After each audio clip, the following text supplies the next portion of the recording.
I'm trying to do is get the time frames right where the moves pretty much duplicate themselves in a normal market. And it's, I think this is pretty good at these price levels. Now, which one is moving? I mean, look at the 1 minute chart on the NASDAQ here. Look at all the volume boxes.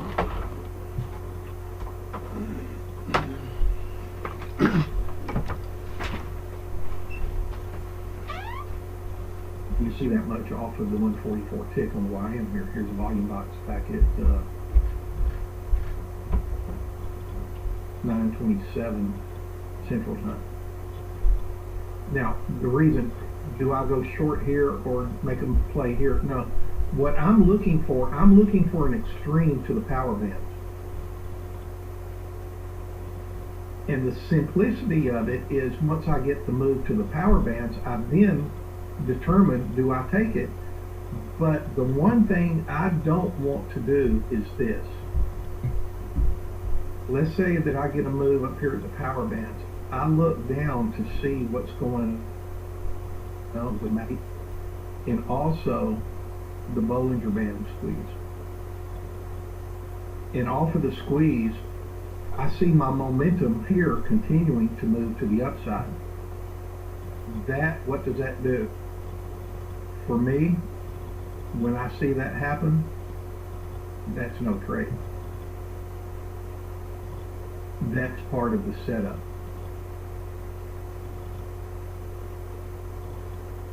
Yeah, it was on that NASDAQ, it's a good setup off of it on that long. I just decided to play it a little bit loose, or I could have scalped it for, I think, $40 at one time. I thought we might have more to it. So that's what I look for off of these plays. I look for the upward momentum, and then when it begins to subside, is there an opportunity down in here? Once we see the momentum begin to shift, and you also get a MACD cross. Now, the reason I say I don't want to trade against a MACD, it's just not a profitable position, guys. You may have a stop wide enough to hang through a move that, let's say, if it goes up and then right back down. But I'm trying to get an edge in the market. All of it should be. What type of edge do you have in your trading account? That's why we don't have a jillion different indicators. I use the moving averages, I always have, because I think the moving averages will keep you honest. You sure don't want to be trading short when you have an expansion of the moving averages between like those two. The green is at 8 and the yellow is at 21. When you see the expansion of it, but then when you begin to see the contraction, okay, something maybe, the trend possibly could be changing. Here, the trend is strengthening. What's it doing right now? It's a bunch of slop.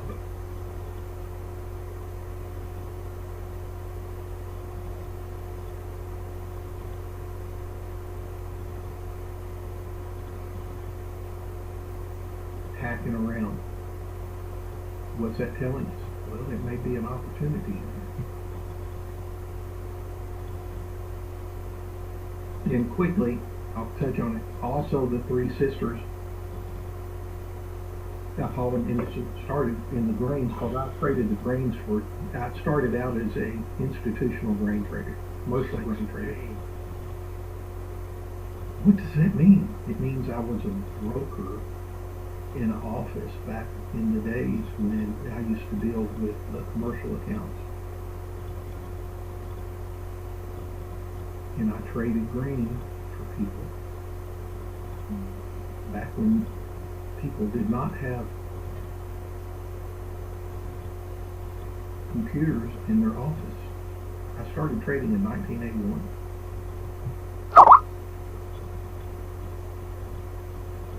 Sure, Steve. NASDAQ volume spread. There we go.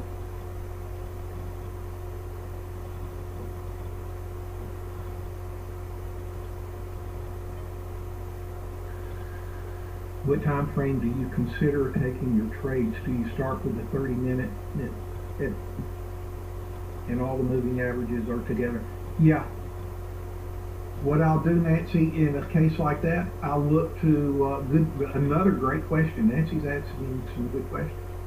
I'll start with longer term time frames and want to trade in the direction of my longer term chart. Now I will counter trend trade, but it's not my favorite one. If I counter trend trade, it's going to be scalping.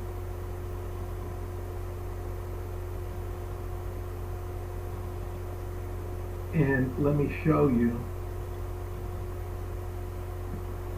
what I've got here.